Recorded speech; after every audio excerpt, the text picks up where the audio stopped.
prices helped ExxonMobil boost its profits to nearly $11 billion in the latest quarter. Shell is the latest oil company to report a big rise in profits, thanks to higher oil prices. The ability of speculators to profit is surely dwarfed by the ability of oil-producing nations to profit from a higher price of oil. Maybe the easiest way for these guys to make the money? Manipulate oil back above $50, even $60. Oil. From farm to pharmaceutical, diesel truck to dinner plate, pipeline to plastic product, it is impossible to think of an area of our modern-day lives that is not affected by the petrochemical industry. The story of oil is the story of the modern world. Parts of that story are well known. Rockefeller and Standard Oil, the internal combustion engine and the transformation of global transport, the House of Saud and the oil wars in the Middle East. Other parts are more obscure. The quest for oil in the outbreak of World War I, the petrochemical interests behind modern medicine, the big oil money behind the Green Revolution and the Gene Revolution. But that story, properly told, begins somewhere unexpected. Not in Pennsylvania with the first commercial drilling operation and the first oil boom, but in the rural backwoods of early 19th century New York State. And it doesn't start with crude oil or its derivatives, but a different product altogether. Snake oil. Dr. Bill Livingston, celebrated cancer specialist, was the very image of the traveling snake oil salesman. He was neither a doctor nor a cancer specialist. His real name was not even Livingston. More to the point, the rock oil tonic he pawned was a useless mixture of laxative and petroleum, and had no effect whatsoever on the cancer of the poor townsfolk he conned into buying it. He lived the life of a vagabond, always on the run from the last group of people he had fooled, engaged in ever more outrageous deceptions to make sure that the past wouldn't catch up with him.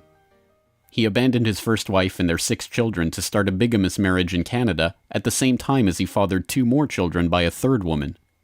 He adopted the name Livingston after he was indicted for raping a girl in Cayuga in 1849.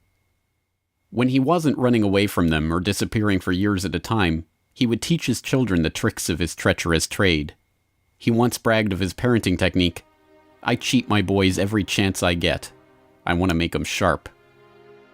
A towering man of over 6 feet and with natural good looks that he used to his advantage, he went by Big Bill. Others, less generously, called him Devil Bill.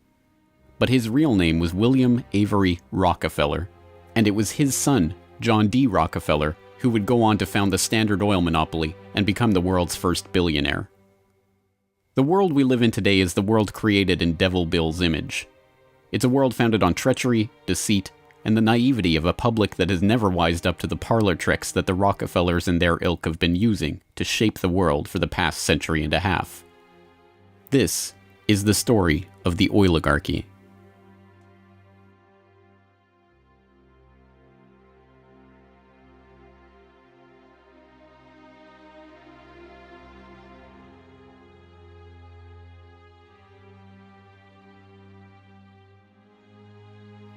Titusville, 1857. A most unlikely man alights from a railway car into the midst of this sleepy western Pennsylvania town on the shores of Oil Creek. Colonel Edwin Drake. He's from the Pennsylvania Rock Oil Company, and he's here on a mission to collect oil.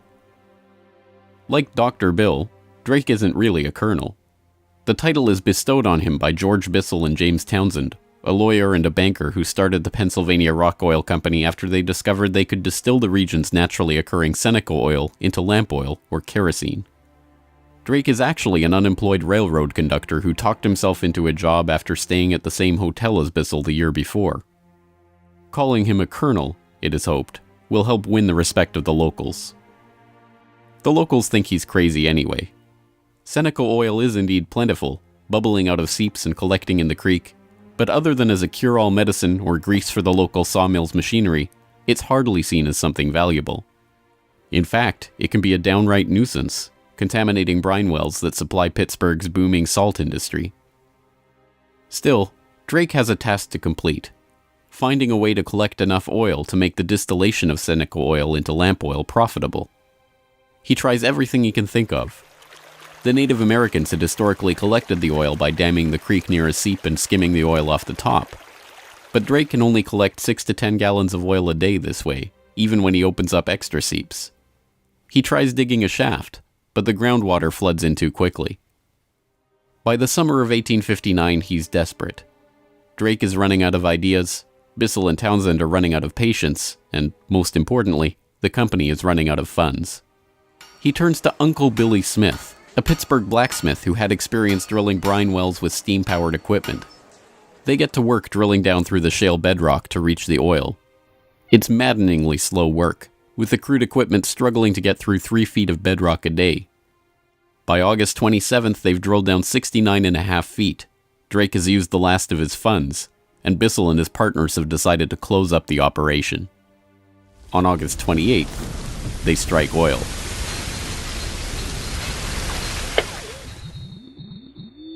Then on Sunday, August 28, 1859, oil bubbled up the drive pipe. Uncle Billy and his son Sam bailed out several buckets of oil.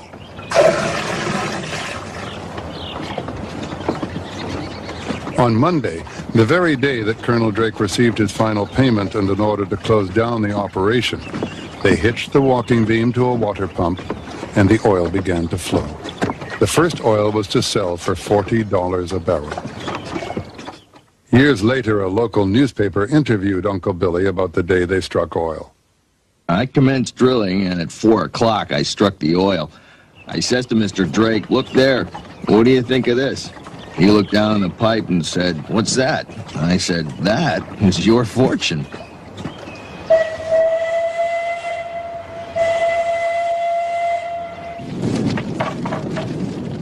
Drake's well proved that by drilling for it, oil could be found in abundance and produced cheaply. Overnight, a whole new industry was born.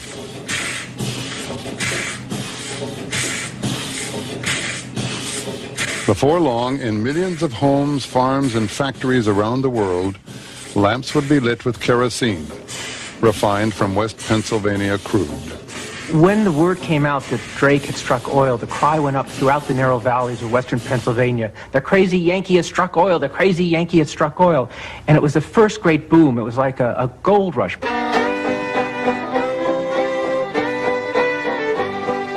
Down in Pennsylvania, there is plenty oil, they say. Petroleum, petroleum, we must all have some. Overnight, the quiet farming backwoods of rural Pennsylvania was transformed into a bustling oil region, with prospectors leasing up flats, towns springing up from nowhere, and a forest of percussion rigs covering the land. The first oil boom had arrived. Already poised to make the most of this boom was a young up-and-coming bookkeeper in Cleveland with a head for numbers, John Davison Rockefeller. He had 2 ambitions in life, to make $100,000 and to live to be 100 years old. John D. set off to make his fortune in the late 1850s, armed with a $1,000 loan from his father, Devil Bill. Grandfather never finished high school and went to Cleveland, having borrowed $1,000 from his father to start business, paid 9% interest on it, incidentally. And he read about the oil business just beginning and got interested and came to realize that it was a very volatile business at the time. In 1863, seeing the oil boom and sensing the profits to be made in the fledgling business, Rockefeller formed a partnership with fellow businessmen Maurice B. Clark and Samuel Andrews, a chemist who had built an oil refinery but knew little about the business of getting his product to market. 2 years later, the shrewd John D. bought out his partners for $72,500 and, with Andrews as partner, launched Rockefeller and Andrews.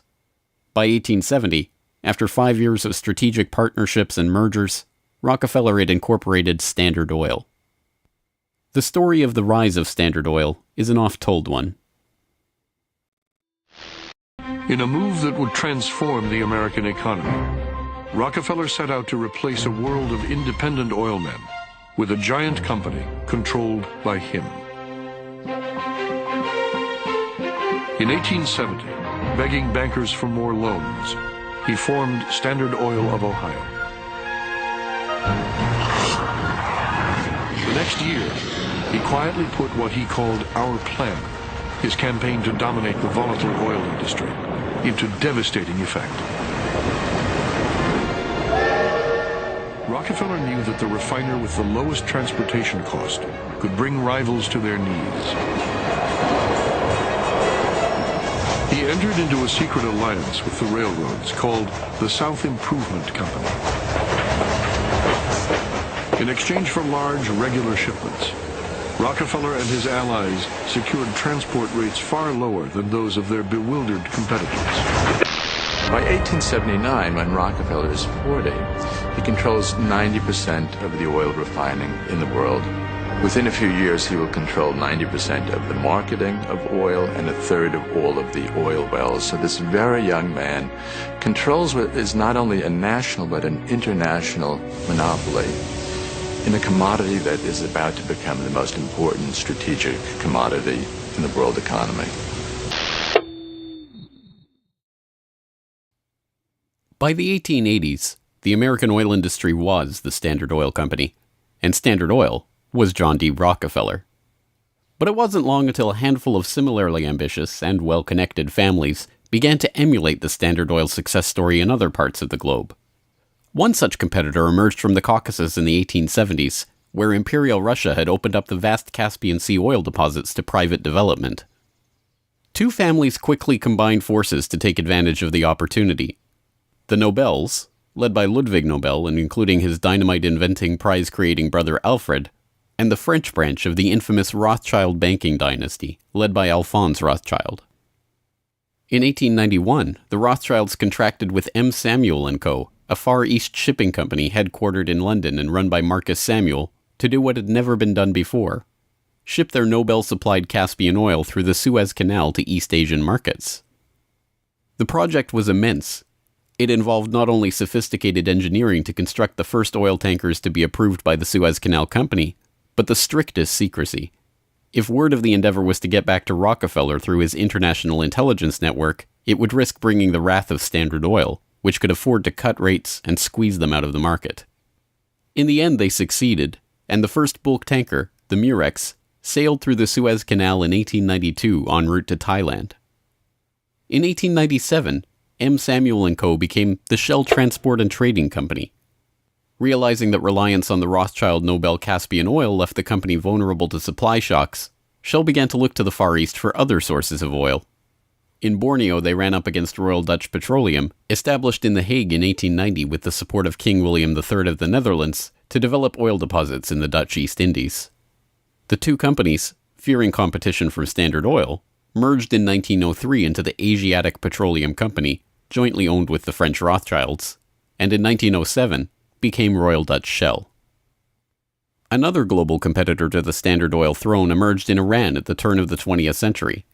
In 1901, millionaire socialite William Knox D'Arcy negotiated an incredible concession with the King of Persia: exclusive rights to prospect for oil throughout most of the country for 60 years.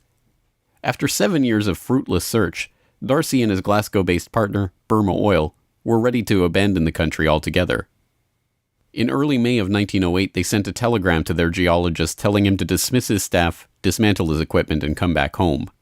He defied the order, and weeks later, struck oil. Burma Oil promptly spun off the Anglo-Persian Oil Company to oversee production of Persian oil.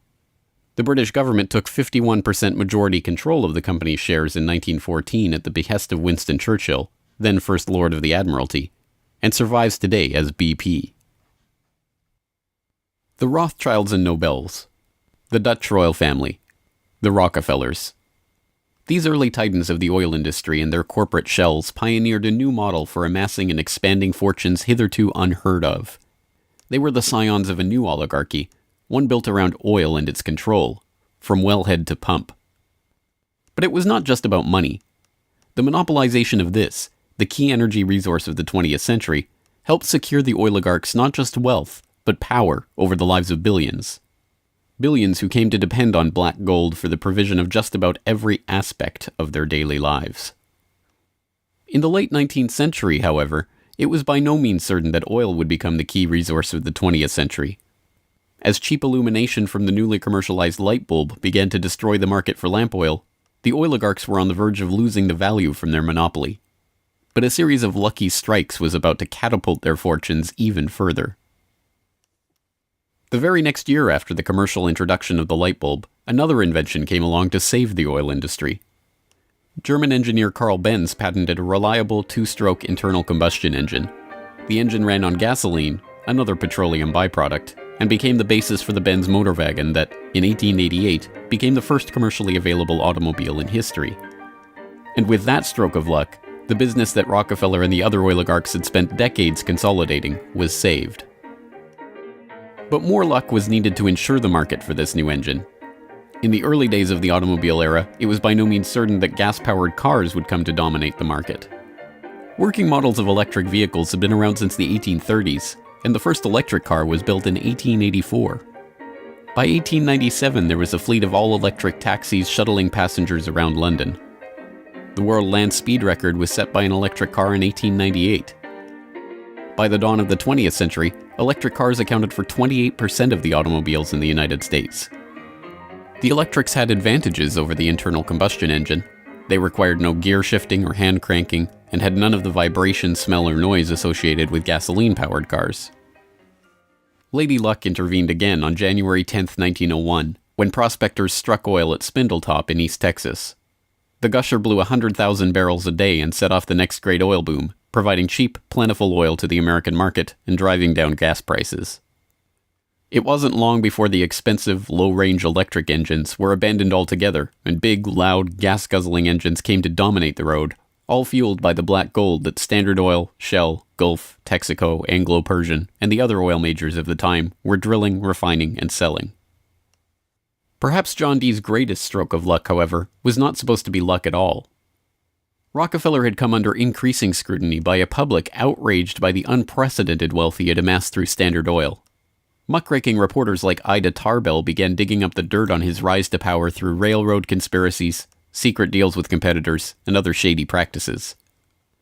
The press pictured him as a colossus with bribed politicians literally in the palm of his hand. Standard Oil was a menacing octopus with its tentacles strangling the lifeblood of the nation.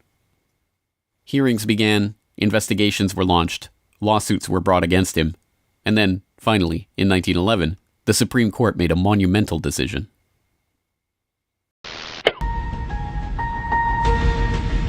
On May 15, 1911, the Supreme Court of the United States declared that Standard Oil was a monopoly in restraint of trade and should be dissolved.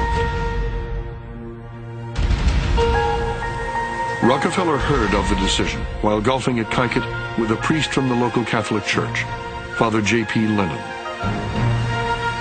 And Rockefeller reacted with amazing aplomb. He turned to the Catholic priest and said, "Father Lennon, have you some money?" And the priest was very startled by the question and said, "No." And then he said, "Why?" And Rockefeller replied, "Buy Standard Oil." As Rockefeller foresaw, the individual Standard Oil companies were worth more than the single corporation. In the next few years, their shares doubled and tripled in value. By the time the reign of cash was over, Rockefeller had the greatest personal fortune in history, nearly 2% of the American economy. And it was really losing the antitrust case that converted John D. Rockefeller into history's first billionaire. So that Standard Oil was punished in the federal antitrust case, but John D. Rockefeller Sr. most assuredly was not. To the amazement of the world, Rockefeller's punishment had in fact been his reward. Rather than being taken down a peg, the splitting up of the Standard Oil monopoly had launched him as the world's only acknowledged billionaire at a time when the average annual income in America was $520. Rockefeller's story was perfectly mirrored by the story of Colonel Edwin Drake. Having struck oil in Titusville and given rise to a billion-dollar global industry, Drake had not had the foresight to patent his drilling technique or even to buy up the land around his own well. He ended up in poverty, relying on an annuity from the state of Pennsylvania to scrape together a living, and dying in 1880. For the oligarchy, the lesson of the rise of Rockefeller was obvious. The more ruthlessly that monopoly was pursued, the tighter that control was grasped, the greater the lust for power and money, the greater the reward would be in the end. From now on, No invention would derail the oil majors from their quest for total control. No competition would be tolerated. No threat to the oligarchs would be allowed to rise.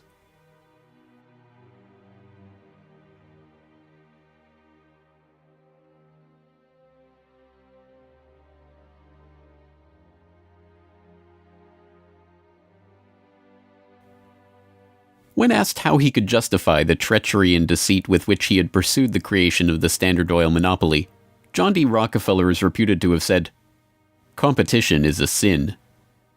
This is the mentality of the monopolist, and it is this justification, framed as religious conviction, that drove the oligarchs to so ruthlessly eliminate anyone who would dare rise up as a pretender to their throne. Ironically, it was the competition between the oligarchs in the early 20th century that helped give rise to an early external threat to their empire: alcohol fuel. As historian Lyle Cummins has noted of the period, the oil trust battles between Rockefeller, the Rothschilds, the Nobels, and Marcus Samuel's Shell kept prices in a state of flux, and engines often had to be adaptable to the fuel that was available. In many areas where oil wasn't available, the alternative was alcohol. Ethyl alcohol had been used as fuel for lamps and engines since the early 19th century. Although it was generally more expensive, alcohol fuel offered a stability of supply that was alluring, especially in areas like London or Paris that did not have predictable access to oil supplies. Alcohol has a lower heat value, or BTU, than gasoline, but a series of tests by the U.S. Geological Survey and the U.S. Navy in 1907 and 1908 proved that the higher compression ratio of alcohol engines could perfectly offset the lower heat value, thus making alcohol and gasoline engines fuel economy equivalent. One early supporter of alcohol fuel was Henry Ford, who designed his Model T to run on either alcohol or gasoline. Sensing an opportunity for new markets to boost the independent American farms that he felt were vital to the nation, Henry Ford told the New York Times, "The fuel of the future is going to come from fruit like that sumac out by the road, or from apples, weeds, sawdust, almost anything. There is fuel in every bit of vegetable matter that can be fermented." Farmers, looking to capitalize on this, lobbied for the repeal of a $2.08 per gallon alcohol tax that had been imposed to help pay for the Civil War. They were aided by those who saw fuel alcohol as a way to break the oligarchs' monopoly. In support of a bill to repeal the alcohol tax, President Teddy Roosevelt told the U.S. Congress in 1906, "The Standard Oil Company has, largely by unfair or unlawful methods, crushed out home competition. It is highly desirable that an element of competition should be introduced by the passage of some such law as that which has already passed the House, putting alcohol used in the arts and manufactures upon the free list."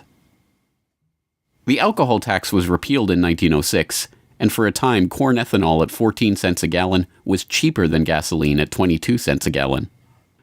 The promise of cheap, unpatentable, unmonopolizable fuel production open to anyone with raw vegetable matter and a still, swept the nation. But cheap, plentiful fuel that can be grown and produced locally and independently is not what the oligarchs had in mind.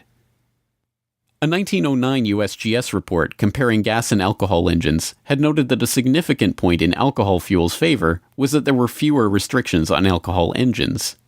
For the oligarchs, the answer was simple: find a way to place greater restrictions on alcohol engines. Thankfully for them, the answer to their problem was already gaining popular support. In the 19th century, America had a drinking problem. By 1830, the average American over 15 years old drank 7 gallons of pure alcohol per year, 3 times higher than today's average. This led to the first anti-alcohol movements in the 1830s and 1840s, and the formation of the Prohibition Party in 1869, and the Women's Christian Temperance Union in the 1870s. The movement enjoyed widespread and growing support, but had few political successes. Maine flirted with prohibition by outlawing the sale and manufacture of liquor in 1851, but the ban only lasted 5 years. This changed with the formation of the Anti-Saloon League in Standard Oil's birth state of Ohio in 1893. The ASL was started by John D. Rockefeller's longtime personal friend Howard Hyde Russell, and was bankrolled in part by generous annual donations from Rockefeller himself. The ASL, with Rockefeller's backing, quickly became the driving force behind a national movement to outlaw the production and sale of alcohol. Rockefeller was a teetotaler himself, Not from moral concern, but because he was afraid that good cheer among friends would lead to his downfall in business. Stephen Harkness, one of the silent partner investors in Standard Oil and a director in the company until his death, had caught Rockefeller's eye when he made a fortune buying up whiskey in advance of a new excise tax that he had been tipped about and selling it at a huge profit after the tax kicked in. No, Rockefeller and Standard Oil were not concerned about the moral state of the nation, except as far as it impacted their bottom line. But when Prohibition did come in 1920, it had an interesting side effect. Although it didn't ban the use of ethanol as a fuel directly, it did lead to increasingly burdensome restrictions, requiring producers to add petroleum products to their ethanol to make it poisonous before it could be sold. Alcohol fuel, now completely unable to compete with gasoline, was abandoned altogether by the automobile industry. Another existential threat to the vast fortunes of the early oligarchs was to require an even greater effort at social engineering: public transportation. By the end of World War I, private car ownership was still a relative rarity. Only 1 in 10 Americans owned a car. Rail was still the transportation of choice for the vast majority of the public, and city dwellers in most major cities relied on electric trolley networks to transport them around town. In 1936, General Motors formed a front company, National City Lines, along with Firestone Tire and Standard Oil of California, to implement a process of bustitution, scrapping streetcars and tearing up railways to replace them with GM's own buses running on Standard Oil-supplied diesel. The plan was remarkably successful. As historian and researcher F. William Engdahl notes in Myths, Lies, and Oil Wars, by the end of the 1940s, GM had bought and scrapped over 100 municipal electric transit systems in 45 cities and put gas-burning GM buses on the streets in their place. By 1955, almost 90% of the electric streetcar lines in the United States had been ripped out or otherwise eliminated. The cartel had been careful to hide their involvement in National City Lines, but it was revealed to the public in 1946 by an enterprising retired naval lieutenant commander, Edwin J. Quimby. He wrote a manifesto exposing what he called a careful, deliberately planned campaign to swindle you out of your most important and valuable public utilities, your electric railway system. He uncovered the oligarchs' stock ownership of National City Lines and its subsidiaries, and detailed how they had step-by-step bought up and destroyed the public transportation lines in Baltimore, Los Angeles, St. Louis, and other major urban centers. Quimby's warning caught the attention of federal prosecutors, and in 1947, National City Lines was indicted for conspiring to form a transportation monopoly and conspiring to monopolize sales of buses and supplies. In 1949, GM, Firestone, Standard Oil of California, and their officers and corporate associates were convicted on the second count of conspiracy. The punishment for buying up and dismantling America's public transportation infrastructure? A $5,000 fine. H.C. Grossman, who had been the director of Pacific City Lines when it oversaw the scrapping of Los Angeles' $100 million Pacific Electric system, was fined exactly $1. Unsurprisingly, GM and its associates did not remain in the doghouse for long. In 1953, President Eisenhower appointed Charles Wilson, then the president of General Motors, as Secretary of Defense. Wilson, with Francis DuPont of the Rockefeller-connected DuPont family as chief administrator of federal highways, oversaw one of the largest public works projects in American history, the creation of the interstate highway system. With a war-era excise tax on train tickets still in place, and federally funded highways and airports providing cheaper alternatives, rail travel declined a startling 84% between 1945 and 1964. This social engineering paid off well for Standard Oil and its growing list of petrochemical associates. In the 2.5 decades after the outbreak of World War II, vehicle production in Detroit almost tripled, from 4.5 million cars a year in 1940 to over 11 million in 1965. As a result, sales of refined gasoline over the same period rose 300%. But Rockefeller was not the only oligarch working to crush all opposition to his monopoly. Across the pond, the European oligarchs were working to protect their own oil investments from upstart competitors. In 1889, a consortium of German investors led by Siemens Deutsche Bank obtained a concession from the Turkish government for extension of a railway line connecting Berlin to Basra on the Persian Gulf via Baghdad in what was then part of the Ottoman Empire. The Berlin-Baghdad railway concession was for 99 years and came with mineral rights for 20 kilometers on either side of the line. An especially lucrative deal since the rail cut right through the heart of the still untapped Mesopotamian oil region south of Mosul along the Tigris River. For the powers behind the British Empire, concerned with the military rise of Germany, this deal was unacceptable. Well, Germany, in the end of the 19th century, was looking for outlets for its exports, its industrial exports, as the German economy was growing like China is growing in the last 30 years. And they decided that Turkey would be an ideal strategic trade partner for Germany. And Georg von Siemens, one of the directors of Deutsche Bank, came up with a strategy to extend a railway from Berlin all the way down to Baghdad, which was then part of the Ottoman Empire, Baghdad in Iraq today, near the Persian Gulf. And German military began training the Turkish military. The German industry began investing in Turkey. They saw a huge potential market to begin bringing Turkey into the 20th century economically. Well, Deutsche Bank also negotiated mineral rights. I think it was 20 kilometers on either side of the railway.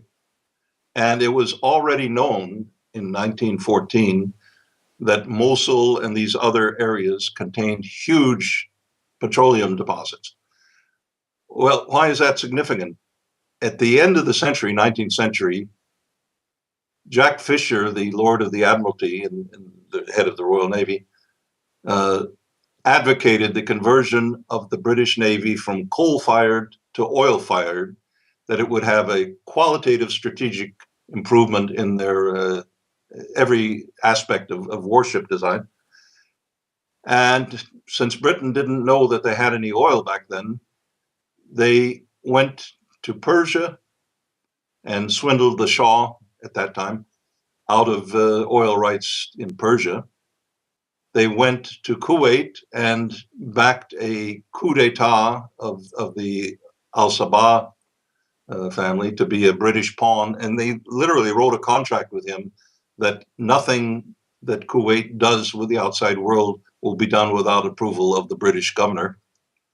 And Kuwait was known to have oil and lying right on the Persian Gulf. Well, the British looked at this railway plan of the Germans going right down to Baghdad and said, my God, you can put soldiers on rail cars and bring them down and threaten the oil lifeline of the British Navy. This is a strategic move by the Germans. It also would make Germany independent of the British control of the seas. The British oligarchs, including the British Crown with its hidden controlling stake in Anglo-Persian oil and the Rothschilds merchant Marcus Samuel at Royal Dutch Shell, sought to counter this German threat to their commercial and strategic interests. They used Armenian-born, naturalized British citizen Calouste Gulbenkian, the architect of the Royal Dutch Shell merger, in order, as he later recalled, to see British influence get the upper hand in Turkey against the Germans. If that was his task, it was a remarkable success. In 1909, the British set up the Turkish National Bank, which was Turkish in name only.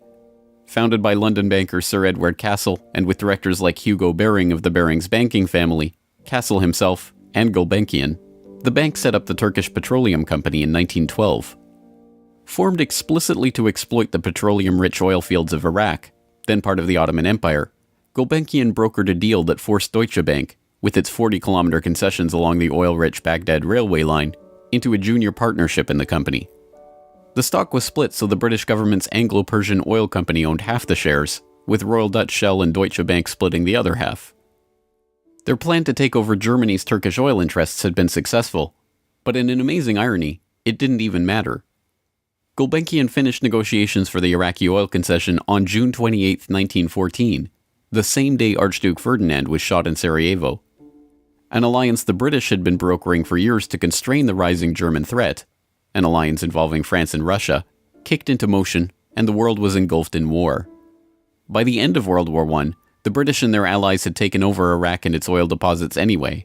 Germany had been completely cut out, and Gulbenkian, their scheming servant, received 5% of all oil field proceeds in the newly minted country. As the century wore on, the oil industry grew beyond the control of the handful of families that had dominated it since its inception. Oil deposits were located around the globe, and the resources of entire nation-states were marshaled to control them. Now, threats to the oligarchs and their interests required multilateral, multinational responses, and the consequences of those deals were felt worldwide. The story of the oil shock of 1973, as it has been delivered to us by the history books, is well known. By the late 1960s, the nation relied on imported oil to keep the economy strong. Then, in the early 1970s, oil-dependent America's nightmares came true. 13 oil-producing countries in the Middle East and South America formed OPEC, the Organization of Petroleum Exporting Countries. In 1973, OPEC placed an oil embargo on the U.S. and other nations that had supported Israel against the Arab states in the Yom Kippur War. The American economy went into a tailspin as gas shortages gripped the nation. Few, however, know that the crisis and its ensuing response was in fact prepared months ahead of time at a secret meeting in Sweden in 1973. The meeting was the annual gathering of the Bilderberg Group, a secretive cabal formed by Prince Bernhard of the Netherlands in 1954. The Dutch royal family not only gave its royal imprint to Royal Dutch Petroleum, they are still rumored to be, along with the Rothschilds, one of the largest shareholders in Royal Dutch Shell, from the days when Queen Wilhelmina's Anglo-Dutch petroleum holdings and other investments made her the world's first female billionaire, right through to today. Bernhard's guest list at the Bilderberg Group reflected his position in the oligarchy. Alongside him at the Swedish conference were David Rockefeller of the Standard Oil dynasty and his protege Henry Kissinger, Baron Edmund de Rothschild, E.G. Collado, the vice president of Exxon, Sir Dennis Greenhill, director of British Petroleum, and Gerrit A. Wagner, president of Bernhard's own Royal Dutch Shell. At the meeting in Sweden, held 5 months before the oil crisis began, the oligarchs and their political and business allies were planning their response to a monetary crisis that threatened the world dominance of the US dollar. Under the Bretton Woods system, negotiated in the final days of World War II, the US dollar would be the backbone of the world monetary system, convertible to gold at $35 per ounce, with all other currencies pegged to it. Increasing US expenditures in Vietnam and decreasing exports caused Germany, France, and other nations to start demanding gold for their dollars. With the Federal Reserve's official gold holdings plunging and unable to stem the tide of demand, Nixon abandoned Bretton Woods in August 1971, threatening the dollar's position as the world reserve currency. Accordingly, I have directed the Secretary of the Treasury to take the action necessary to defend the dollar against the speculators. I have directed Secretary Connally to suspend temporarily the convertibility of the dollar into gold or other reserve assets, except in amounts and conditions determined to be in the interest of monetary stability and in the best interest of the United States. As leaked documents from the 1973 Bilderberg meeting show, the oligarchs decided to use their control over the flow of oil to save the American hegemon. Acknowledging that OPEC could completely disorganize and undermine the world monetary system, the Bilderberg attendees prepared for an energy crisis or an increase in energy costs, which, they predicted, could mean an oil price between $10 and $12, a staggering 400% increase from the current price of $3.01 per barrel. 5 months later, Bilderberg attendee and Rockefeller protege Henry Kissinger, acting as Nixon's Secretary of State, engineered the Yom Kippur War and provoked OPEC's response, an oil embargo of the US and other nations that had supported Israel. On October 16, 1973, OPEC raised oil prices by 70%. At their December meeting, the Shah of Iran demanded and received a further raise to $11.65 a barrel, or 400% of oil's pre-crisis price. When asked by Saudi King Faisal's personal emissary why he had demanded such a bold price increase, he replied, Tell your king, if he wants the answer to this question, he should go to Washington and ask Henry Kissinger. In the second move of the operation, Kissinger helped negotiate a deal with Saudi Arabia. In exchange for U.S. arms and military protection, the Saudis would price all their future oil sales in dollars and recycle those dollars through treasury purchases via Wall Street banks. The deal was a bonanza for the oligarchs. Not only did they get to pass the price increases on to the consumers, but they benefited from the huge flows of money into their own banks. The Shah of Iran parked the National Iranian Oil Company's revenues in Rockefeller's own Chase Bank, revenues that reached $14 billion per year in the wake of the oil crisis. With the creation of this new system, the petrodollar, the oligarchs had reached unprecedented levels of control over the economy. Not only that, they had backed the world monetary system with their commodity, oil, and brought potential competition from upstart producer nations under their control all in one step. But for the insatiable appetites of these monopolist titans, mere control over the world's monetary system was not enough.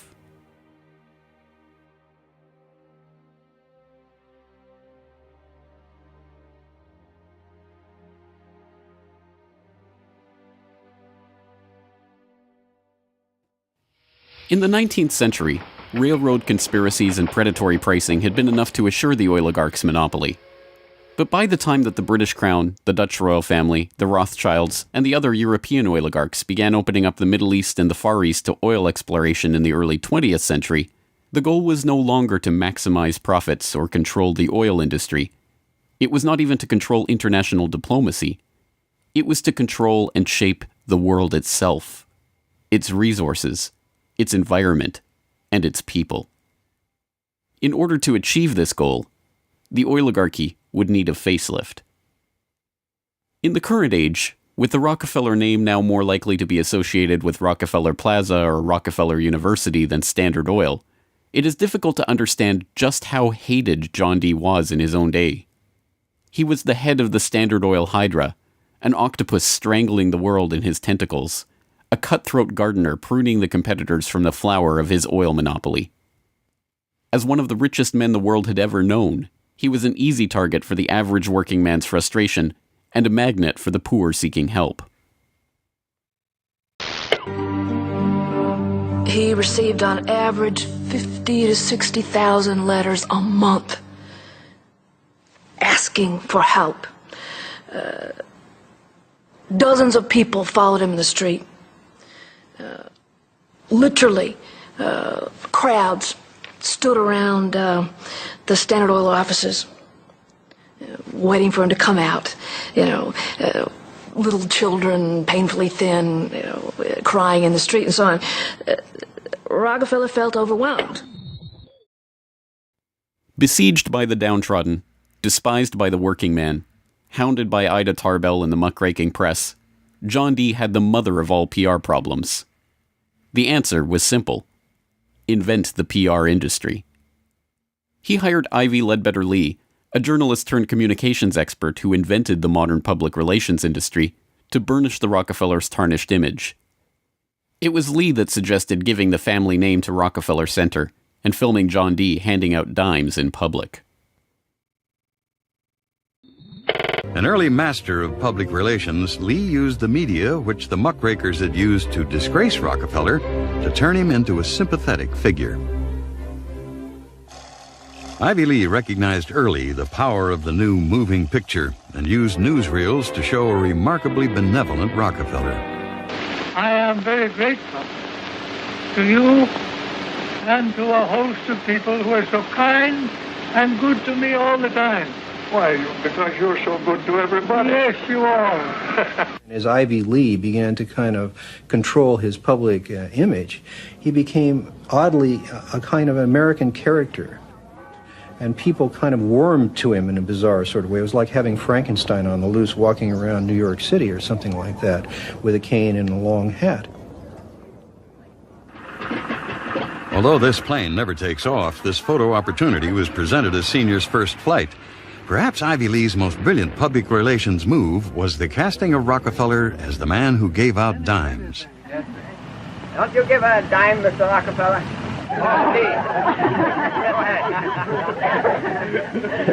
You bet a dime. Thank you, sir. Thank you very much. I consider And myself... thank you for the ride. I consider myself more than amply paid. Bless you, bless you, Yes. bless you. These PR stunts seem obvious and ham-handed by today's standards, but they were effective enough. To this day, people leave dimes on the stone marker at the base of the 70-foot Egyptian obelisk that towers over John Dee's final resting place in Cleveland's Lakeview Cemetery. But it was not stage-managed photo opportunities like these that transformed Rockefeller into a public hero. In order to win the public over, he was going to have to give them what they wanted. And what they wanted wasn't difficult to understand. Money. But just as his father, Devil Bill, had taught him to do in all his business dealings, Rockefeller made sure to get the better end of the bargain. He would donate his great wealth to the creation of public institutions, but those institutions would be used to bend society to his will.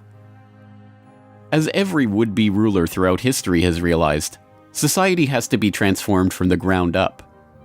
Americans in the 19th century still prized education and intellectual pursuits, with the 1840 census finding unsurprisingly that the United States, a nation that had been mobilized by tracts like Thomas Paine's remarkably popular Common Sense, was a nation of readers, with a remarkable 93% to 100% literacy rate. Before the first compulsory schooling laws in Massachusetts in 1852, education was private and decentralized, and as a result classical education, including study of Greek and Latin and a solid grounding in history and science, was widespread. But a nation of individuals who could think for themselves was anathema to the monopolists. The oligarchs needed a mass of obedient workers, an entire class of people whose intellect was developed just enough to prepare them for lives of drudgery in a factory. Into the midst stepped John D. Rockefeller with his first great act of public charity, the establishment of the University of Chicago.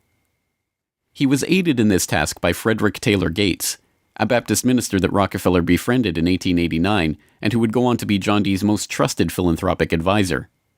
Gates would go on to write a short tract, The Country School of Tomorrow, that laid out the Rockefeller plan for education.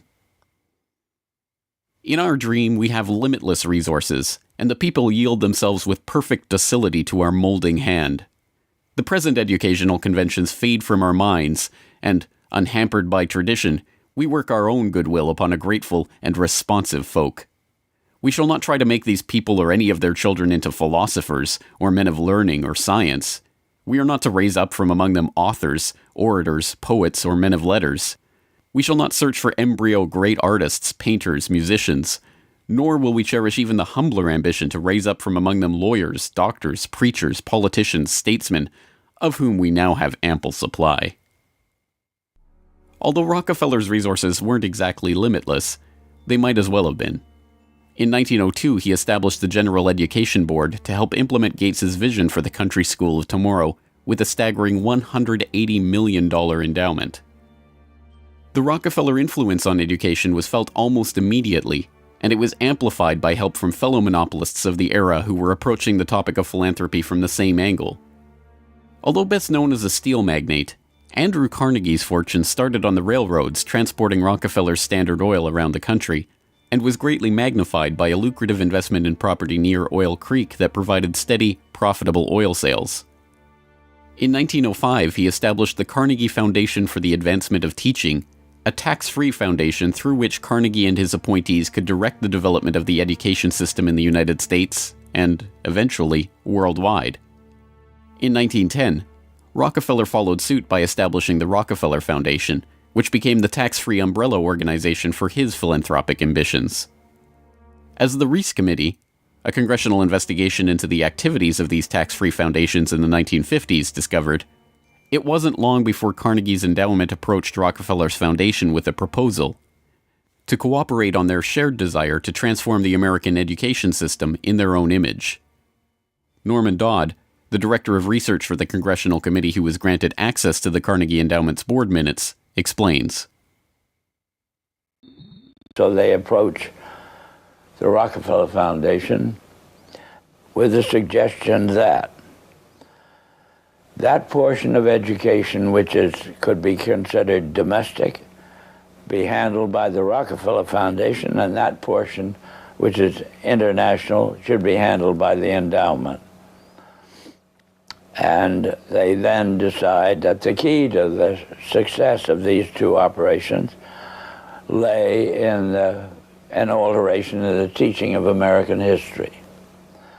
So they approach four of the then most prominent teachers of American history in the country, people like Charles and Mary Bird, and their suggestion to them is, will they alter the manner in which they present this subject, and they get turned down flat. So they then decide that it is necessary for them to do, as they say, build our own stable of historians. And then they approach the Guggenheim Foundation, which specializes in fellowships, and say, when we find young men in the process of studying for doctorates in the field of American history, and we feel that they are the right caliber, will you grant them fellowships on our say-so? And the answer is yes. So under that condition, eventually they assemble 20. And they take this 20 potential teachers of American history to London, and there they're briefed into what is expected of them when, as and if they secure appointments in keeping with the doctorates they will have earned. And that group of 20 historians ultimately becomes the nucleus of the American Historical Association. And then toward the end of the 1920s, the endowment grants to the American Historical Association $400,000 for a study of our history in a manner which points to what can this country can it look forward to in the future. And that culminates in a 7-volume study, the last volume of which is, of course, in essence, a summary of the contents of the other 6. And the essence of the last volume is the future of this country belongs to collectivism administered with characteristic American efficiency. With this base for transformation firmly established, the Rockefeller Foundation and like-minded organizations embarked on a program so ambitious that it almost defies comprehension. They transformed the practice of medicine. As usual, the oligarchs that funded this change were also there to profit from it, and once again, John D. took his cue from Devil Bill's example. William Rockefeller had called his brand of snake oil Nujol for new oil, and Standard Oil spun off Nujol as a laxative under their Stanco subsidiary. Manufactured on the same premises as Flit, an insecticide also derived from Standard Oil's byproducts, Nujol sold at the druggist for 28 cents per 6-ounce bottle. It cost Standard Oil less than 1/5 of a cent to manufacture.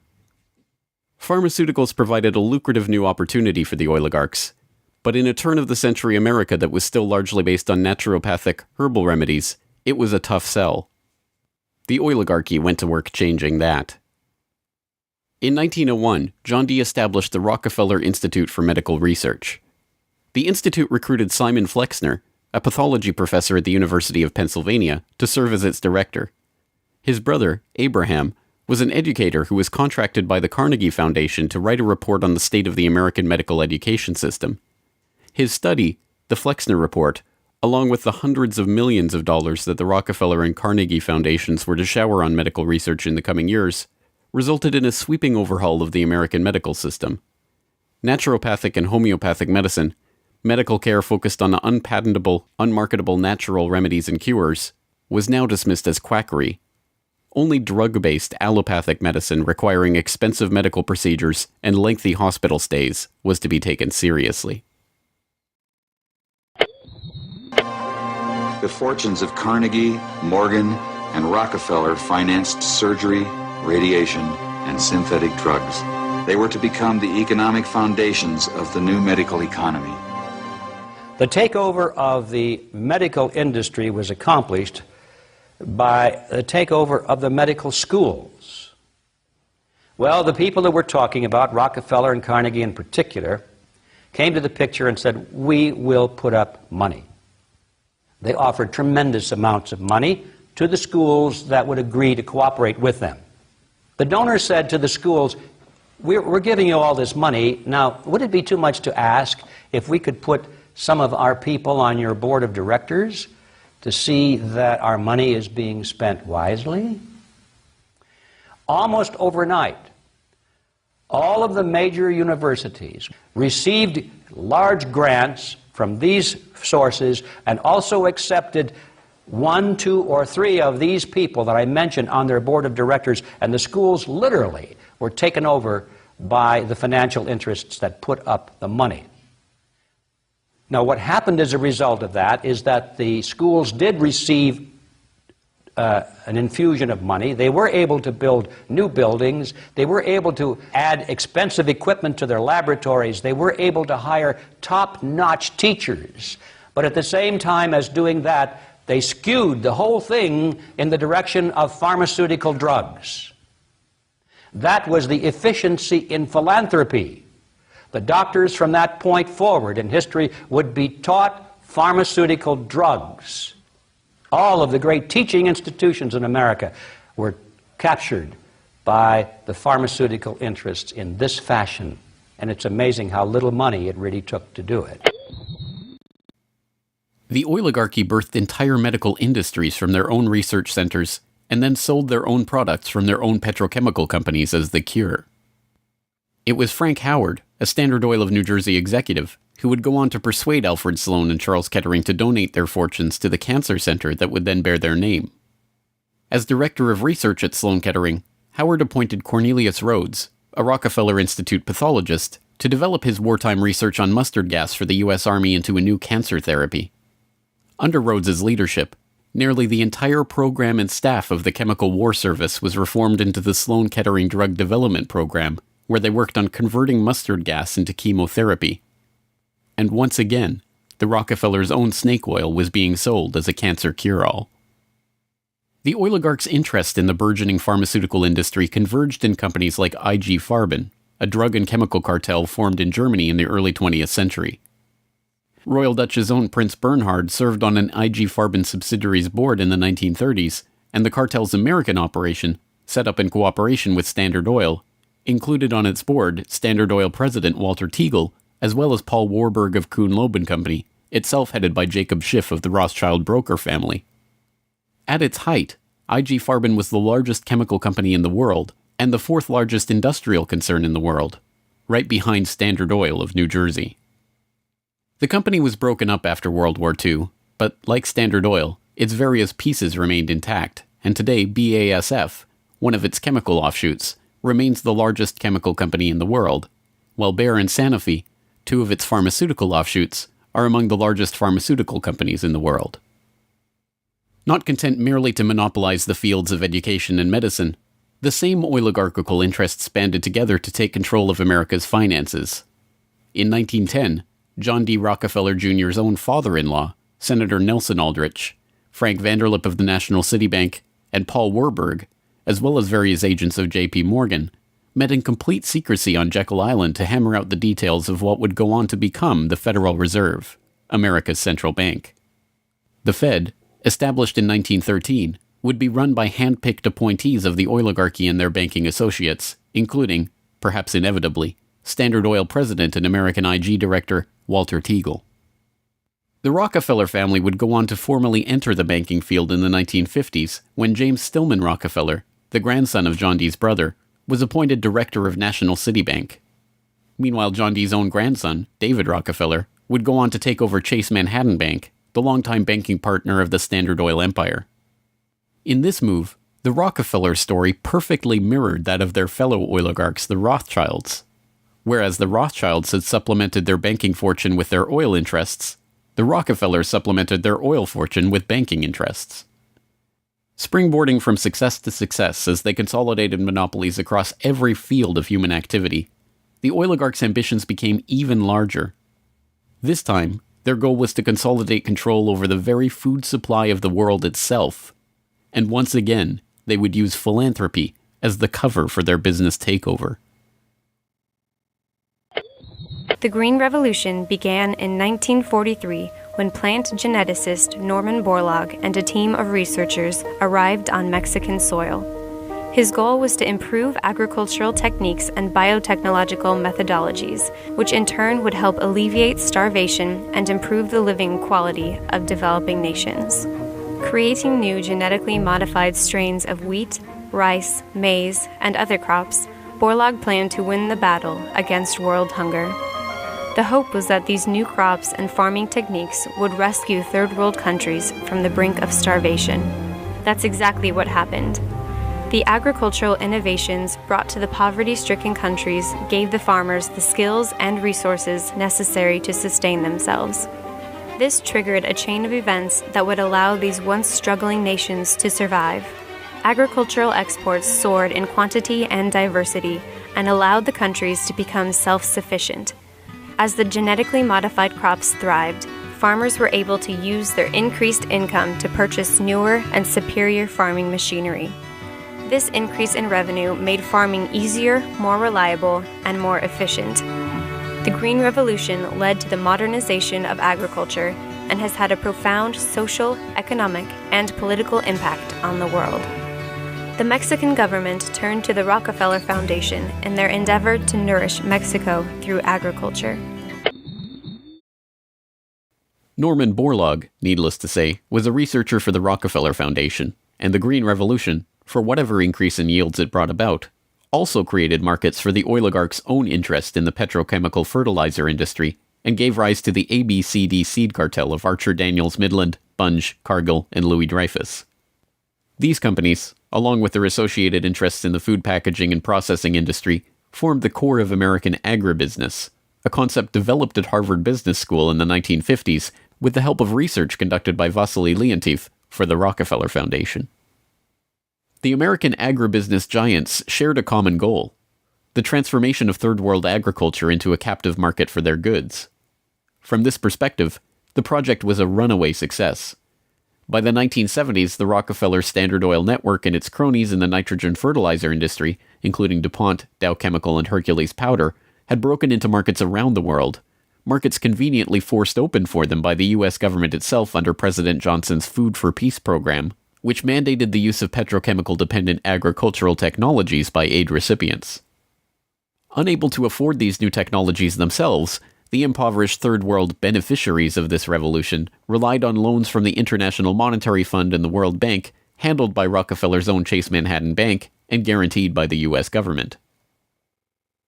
The real costs of the Green Revolution, economic, agricultural, and environmental, are seldom tallied. Access to these debt-financed petrochemical-dependent technologies exacerbated the difference between the rich landowning class and the landless peasants in countries like India, where land reform and abolition of usury were dropped from the political agenda after the Green Revolution took over. Even then, the revolution's main success, its increase in agricultural yields, has been oversold. Yield growth across India actually slowed after the introduction of agribusiness. The environmental destruction is even more devastating. An overview in the December 2000 edition of Current Science notes, the Green Revolution has not only increased productivity, but it has also produced several negative ecological consequences, such as depletion of lands, decline in soil fertility, soil salinization, soil erosion, deterioration of environment, health hazards, poor sustainability of agricultural lands, and degradation of biodiversity. Indiscriminate use of pesticides, irrigation, and imbalanced fertilization has threatened sustainability.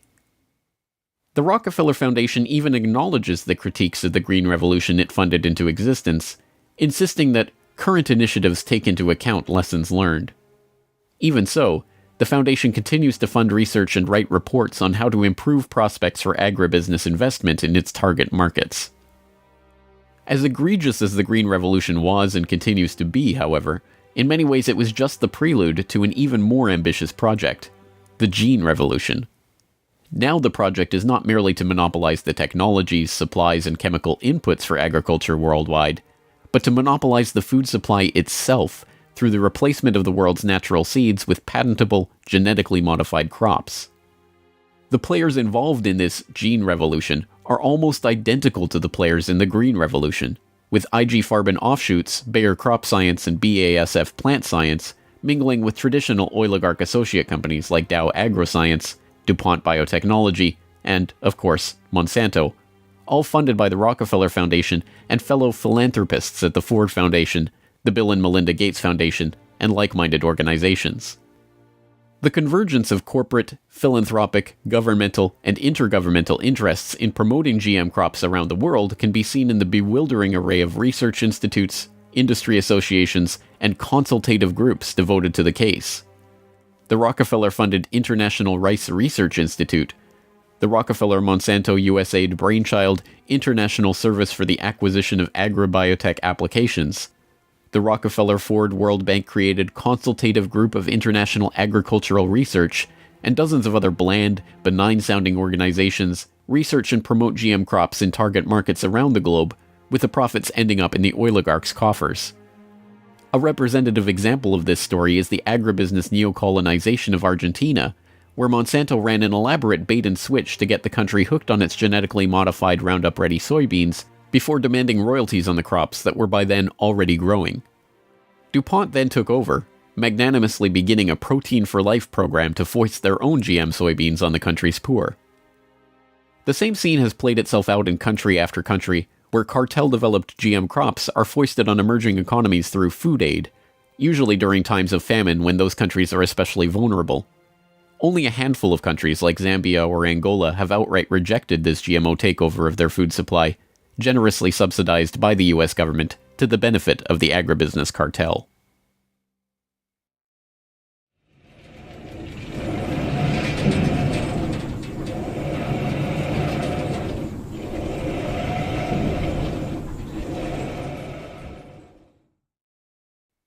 From cutthroat pioneers of the early oil industry to Machiavellian social engineers and geopolitical schemers, the oligarchs have come a long way since the days of Devil Bill's snake oil cure-alls. But his use of every form of deception and trickery to swindle the public informed how John D. and the rest of the oligarchs built up their business interests. As the 20th century drew to a close, it was obvious that for the powerful cartel that built the oil industry, the Rockefellers, the Rothschilds, the British and Dutch royal families, it was no longer about oil, if it ever really was. The takeover of education, of medicine, of the monetary system, of the food supply itself, showed that the aim was much greater than a mere oil monopoly. It was the quest to monopolize all aspects of life, to erect the perfect system of control over every aspect of society, every sector from which any threat of competition to their power could emerge. They had been remarkably, almost unbelievably successful. From oil well to gas pump, farm to fork, hospital to pharmaceutical, drill rig to dollar bill, there was almost no aspect of society that was not under their control. But the oligarchs are not done yet. Their next project, launched in the late 20th century, is almost too ambitious to be comprehended. It is not about oil. It is not about money. It is about the monopolization of life itself. They have spent decades preparing the path for this takeover and marshaled their mind-boggling resources in service of the task. And the vast majority of the world's population, still playing the shell game that the oligarchs perfected and abandoned long ago, are about to fall right into their hands, yet again. Ladies and gentlemen, the battle against climate change is surely the most defining and pivotal challenge of our times. Even in a world full of daunting perils and crises, it is hard to imagine anything that poses a greater challenge and opportunity for humanity. The negative impact of population growth on all of our planetary ecosystems is becoming appallingly evident. The science is unequivocally true, and that there is a price to carbon in their future. What do you see as the biggest challenges in conservation? The growing human population. Because if where we are, there's nothing else. We have to start spending money, fast on the solutions that we have in hand to try and help these countries which are already seeing the effects of climate change today and seeing the effects of our consumption, basically. David Rothschild, thank you so much for joining us here on Bloomberg.